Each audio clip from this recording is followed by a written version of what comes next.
Hello everyone, আসসালামু আলাইকুম। Welcome করছি নতুন একটি ব্লগ দেখার জন্য। তো আজকের ভিডিওটি কিন্তু অনেক ইন্টারেস্টিং হতে যাচ্ছে। আর আজকে কিন্তু আপনাদেরকে দেখাবো অনেক মজার একটি রেসিপি। তো অনেক দিন পরেই কিন্তু এই রেসিপিটা ট্রাই করলাম আজকে। তো দেখেই কি বুঝতে পারতেছেন বলেন তো? তো এটা কিন্তু কলার মোচড়, তো অনেকে কলার থোড়ও বলে। তো এটা হচ্ছে কলার মোচা। আমি আসলে আমাদের নিচের আসলে কলা গাছ আছে, তো সেখান থেকে পেরে নিয়ে আসছিলাম। তো এই কলার মোচাটা দিয়ে এই চিংড়ি মাছগুলো খেতে সেই টেস্ট লাগে। তো এগুলো কিন্তু একদমই দেশি চিংড়ি। তো এখানে আমি কিন্তু একটি প্যান বসিয়ে দিয়েছি, আর এখানে কিন্তু আমি সরিষার তেল দিয়ে আজকে ওই কলার মোচাটা ভাজি করব। তো এখানে কিন্তু পেঁয়াজ কুচি দিয়ে দিয়েছি আর অল্প একটু রসুন কুচি দিয়ে দিয়েছি। তো এটাকে কিন্তু হালকা করে ভেজে নিতেছি। ভেজে নেওয়ার পরে কিন্তু এখানে মশলা দিয়ে দিব, মানে একটু আদা বাটা একটু জিরা বাটা দিয়ে দিব। তো দেওয়ার পরে কিন্তু কষিয়ে ফেলবো।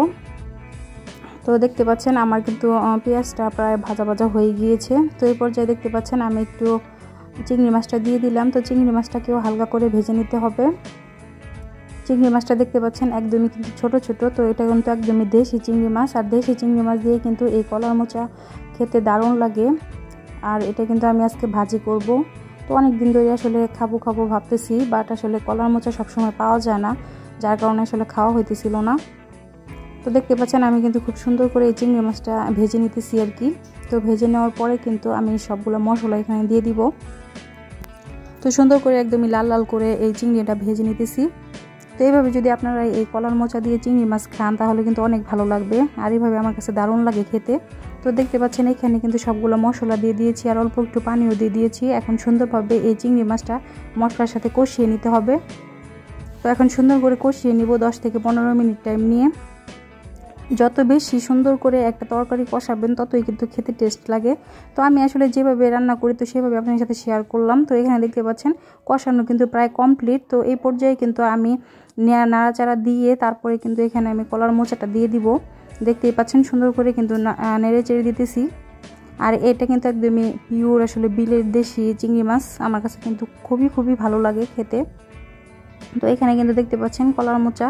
তো কলার মোচাটা কিন্তু সুন্দর করে আমি পরিষ্কার করে ধুয়ে নিয়েছিলাম, কারণ এই কলার মোচার মধ্যে কিন্তু প্রচুর পরিমাণে কষ থাকে আর কি, মানে কালো কষ থাকে। আর আমার কলার মোচাটা কিন্তু আমি সুন্দর করে পানিতে ভিজিয়ে রাখছিলাম, যার কারণে কিন্তু এই কষটা উঠে গিয়েছে। আমার কলার মোচাটা কিন্তু একদমই সাদা সাদা হয়ে গিয়েছে। তো এখন কিন্তু সুন্দর করে নেড়ে চেড়ে এটাকেও সুন্দরভাবে কষিয়ে নিতে হবে এই চিংড়িটার সাথে। তো দেখতে পাচ্ছেন খুব সুন্দর করে কিন্তু নেড়ে চেড়ে দিতেছি।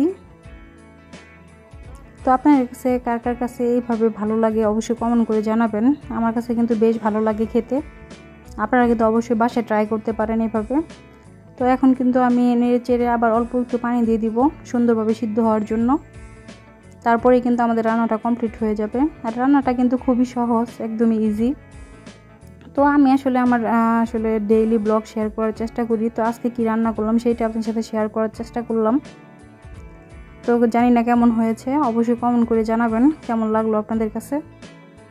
তো এই যে দেখতে পাচ্ছেন পানিটা সুন্দরভাবে দিয়ে দেওয়া হয়েছে। তো এখন আমি 10 থেকে 15 মিনিট অপেক্ষা করব, আর তারপরে কিন্তু ফাইনালি হয়ে যাবে।